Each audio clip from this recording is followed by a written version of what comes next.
Est-ce qu'on peut exercer toutes les activités en entreprise individuelle ou en micro-entreprise? Bonjour à tous et bienvenue sur la chaîne Juris Business. Aujourd'hui, on va voir ce qu'on peut faire et ce qu'on ne peut pas faire en entreprise individuelle et au régime micro-social simplifié ou plus communément connu sous le nom de micro-entreprise. Déjà, si vous avez un peu l'esprit juriste, vous allez me dire oui, mais il y a la liberté d'entreprendre, Déclaration des droits de l'homme, article 4 de 1789, il y a le droit d'avoir une activité économique, celle qu'on veut, etc. On ne peut pas nous entraver dans notre liberté d'entreprendre. En plus, il y a une QPC, une question prioritaire de constitutionnalité qui a été posée en 2012 qui consacre deux aspects de la liberté d'entreprendre. La liberté d'accès à une profession économique et la liberté d'exercer l'activité ou la profession qu'on souhaite. Mais est-ce qu'on peut réellement exercer toutes les activités en entreprise individuelle ou en micro-entreprise? C'est une question qui est posée. Notez déjà qu'il y a des restrictions, qu'il y a des professions qui sont réglementées. Forcément, il faut avoir des compétences pour pouvoir exercer certaines professions. C'est le cas, par exemple, pour l'agent immobilier qui doit détenir une carte professionnelle qui ne lui sera délivrée que sous la condition qu'il détient un diplôme, notamment par exemple un diplôme en droit,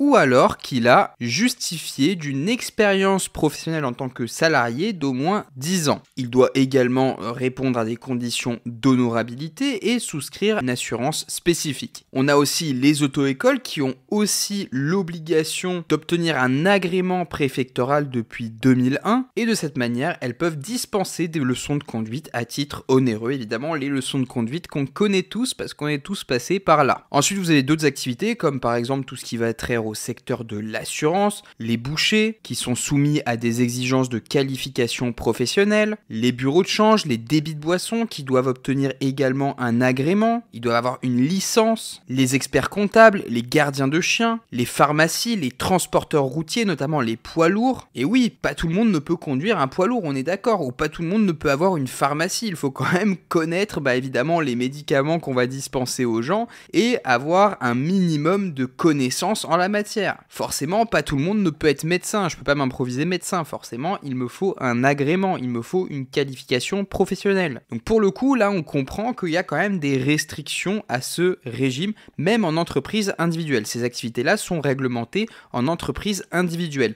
Par contre, même parmi ces activités qu'on pourrait exercer en ayant les compétences, il y en a qui sont interdites au régime de la micro-entreprise. C'est le cas des professionnels qui vont exercer dans un office ministériel. C'est par exemple les notaires, les huissiers. C'est aussi le cas des professionnels de la santé qui sont également touchés par l'interdiction d'exercer en micro-entreprise. Les pharmaciens qui peuvent exercer en entreprise individuelle ne peuvent pas le faire en micro-entreprise. Par contre, les professionnels des médecines douces comme par exemple l'hypnose ou encore le massage peuvent par contre par dérogation exercer en micro-entreprise. C'est tout à fait possible. L'activité d'agence immobilière est pour le coup interdite également en micro-entreprise. Pourquoi? Parce qu'ils se doivent de collecter la TVA. Et or, la micro-entreprise est un régime en franchise de TVA. On ne collecte pas la TVA en micro-entreprise, donc forcément, toutes les activités qui sont obligées de collecter la TVA ne peuvent exercer dans le régime en franchise de TVA, c'est logique. Notez que les auteurs et les agriculteurs vont cotiser à des caisses différentes et forcément on ne peut pas les intégrer au régime